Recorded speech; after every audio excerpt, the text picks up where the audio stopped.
Well, we'll talk now about a common mistake when interpreting the value of R. A common mistake people make when describing the relationship between two quantitative variables is that they confuse correlation and causation. This confusion often occurs where there is a strong relationship between the two quantitative variables. In the case of a linear relationship, people mistakenly interpret an R value that is close to 1 or -1 as evidence that the explanatory variable causes changes in the response variable. In this case, the correct interpretation is that there is an association between the variables, not a casual link.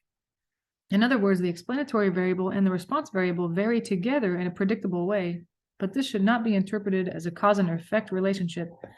I remember when I took statistics, the example that was given about just not necessarily R and all that stuff, but about correlation versus causation is people that smoke cigarettes, for example. I know people don't really talk about that anymore. I went to school a long time ago. Smoking cigarettes, and that could be, for example, people claim that that's the explanatory variable, and then the response variable is high blood pressure. I think, and they said, because there's this relationship between them, people that smoke cigarettes are more likely to have high blood pressure. That means that smoking cigarettes must cause high blood pressure. But it might not be that one causes the other. They might just be correlated. That just means that they happen at the same time, or often you'll see those two things together, but it doesn't mean one causes the other. So for example, explanation might be that people that smoke cigarettes might be nervous people. I think supposedly smoking cigarettes is supposed to calm you and relax you. I don't know if that's what people say. So you might be a nervous person, or you have some kind of anxiety or something like that. And also maybe people that have blood pressure problems are people that have anxiety and things like that. So there might be a third thing that's affecting the two, what you think is the explanatory, what you think is the response variable that you're not thinking about. It might not be really that these two are one is affecting the other. It might just be that they're associated with each other. They happen often, but that's about it.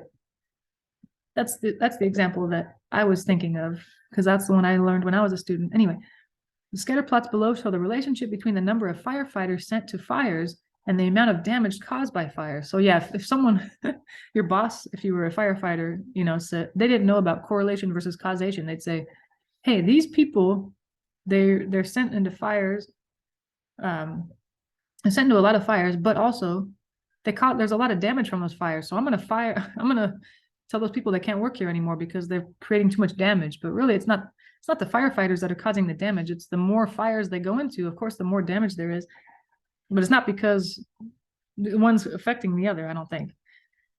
So the scatter plot shows a positive association with a somewhat strong curve form. So it kind of goes like ish.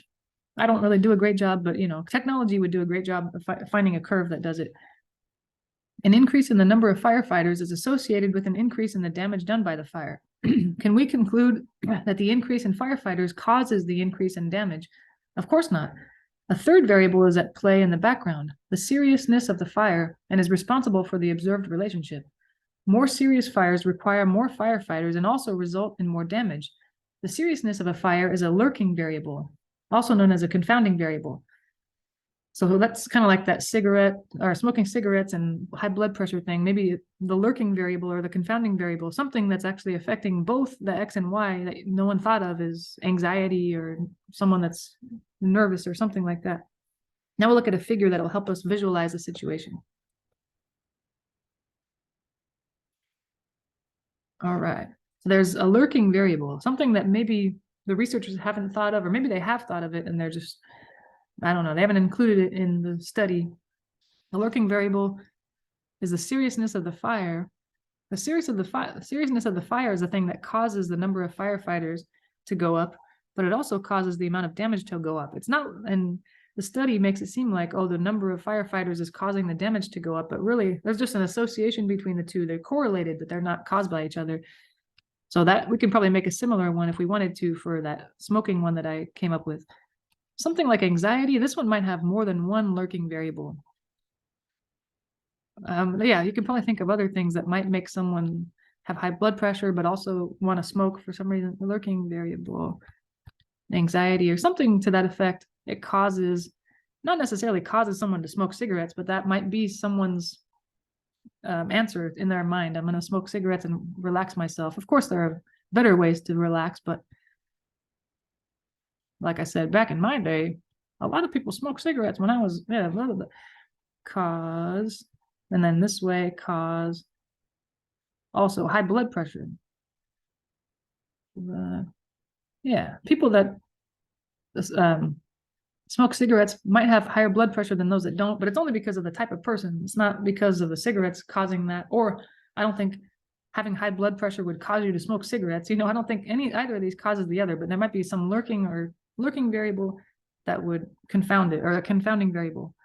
It's a variable that confounds or confuses the association we observe. Unless we control the effects of confounding variables, an association is not evident of causation.